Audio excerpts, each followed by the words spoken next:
My name's Annie Booth, and I'm a pianist and composer and educator here in Denver.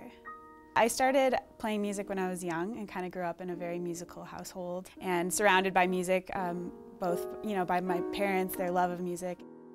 I took piano lessons as a kid, and then just as I got older, got more and more into it, kind of discovered what jazz was, and from there it was like a snowball effect. I just fell in love with it.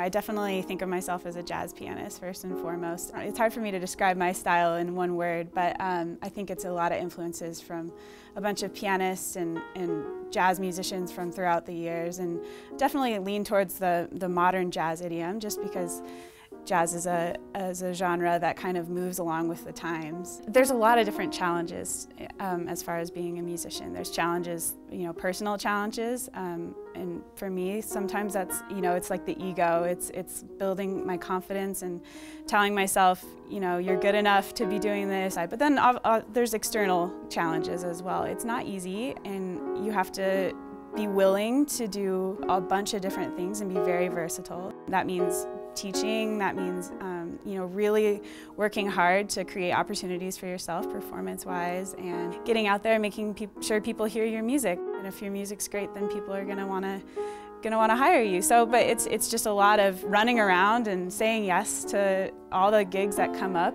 and just trying to work hard and smile and be a good person, and then hope that everything sort of works out, which it seems to do. It's challenging, but it's a rewarding challenge. Every time people come up to me after gigs and they're like, wow, it's so hard to be a musician, you must really struggle. And I wouldn't say it's a struggle, but it's so unbelievably rewarding to get to do what you love every day and play the music that you love and share it with people, that it's worth all the hard work that goes into it.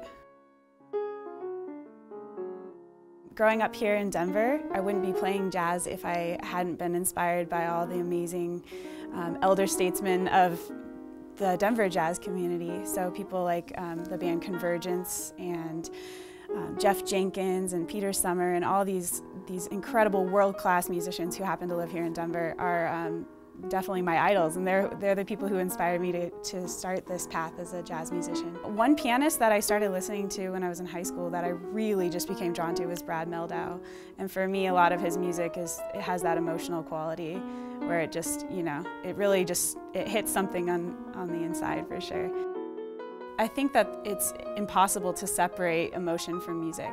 And for me, lots of times I have a hard time expressing myself through words, but through music it's a completely different story. And as a composer and as an improviser, I'm able to express what I'm feeling, or you can express situations or tell stories through music, and it's a really beautiful thing. And then through that, when you hear an artist play live, or you hear an album that you really connect with, you create this emotional bond with it.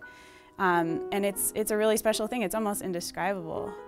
But that's what keeps me going on this, as a musician, and that's what inspires me to keep writing music.